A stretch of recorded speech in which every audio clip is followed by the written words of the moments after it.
கருமம் செய்ய ஒருவன் கை தூவேன் என்னும் பெருமையற்பீடுடையதில் உரிய கடமையை செய்வதில் சோர்வு காணாமல் எவனொருவன் முயற்சிகளை விடாமல் மேற்கொள்கிறானோ அந்த பெருமைக்கு மேலாக வேறொரு பெருமை கிடையாது. ஆழ்வினையும் ஆன்ற அறிவும் எனவிரண்டின் நீள்வினையான் நீளும் குடி. ஆழ்ந்த அறிவும் விடாமுயற்சியும் கொண்டு ஒருவன் அயராது பாடுபட்டால் அவனைச் சேர்ந்துள்ள குடிமக்களின் பெருமை உயரும். குடி செய்வல் என்னும் ஒருவர்க்கு தெய்வம் மடிதற்று தான் முந்துரும். தன்னை சேர்ந்த குடிமக்களை உயர்வடைய செய்திட ஓயாது உழைப்பவனுக்கு தெய்வ செயல் என கூறப்படும் இயற்கையின் ஆற்றல் கூட வரிந்து கட்டிக்கொண்டு வந்து துணை புரியும். சூழாமல் தானே முடிவெய்தும் தம் குடியை தாழாது ஞற்றுபவர்க்கு தம்மை சார்ந்த குடிகளை உயர்த்தும் செயல்களில் காலம் தாழ்த்தாமல் ஈடுபட்டு முயலுகிறவர்களுக்கு தாமாகவே வெற்றிகள் வந்து குவிந்துவிடும். குற்றம் இளனாய் குடி செய்து வாழ்வானை சுற்றமா சுற்றும் உலகு.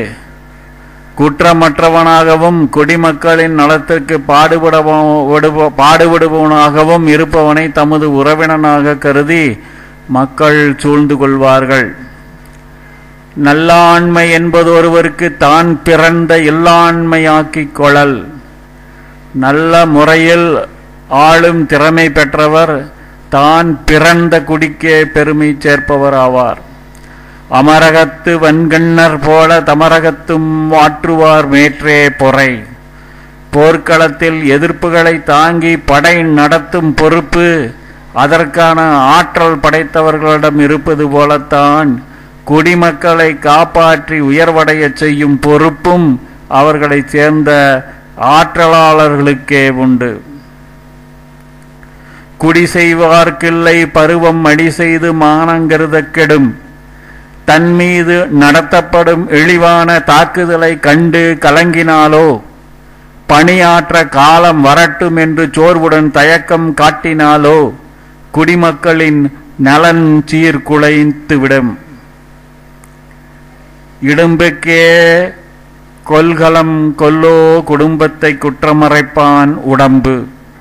தன்னை சார்ந்துள்ள குடிகளுக்கு துன்பம் வராமல் தடுத்து தொடர்ந்து குடிகளை காப்பாற்ற முயலுகிற ஒருவன் துன்பத்தை தாங்கிக் கொள்ளவே பிறந்தவனாக போற்றப்படுவான்.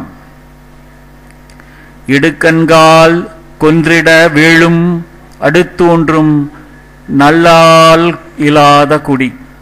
வரும் துன்பத்தை எதிர் நின்று தாங்கக்கூடிய ஆற்றல் உடையவர் இல்லாத குடியை அத்துன்பம் வென்று வீழ்த்திவிடும்.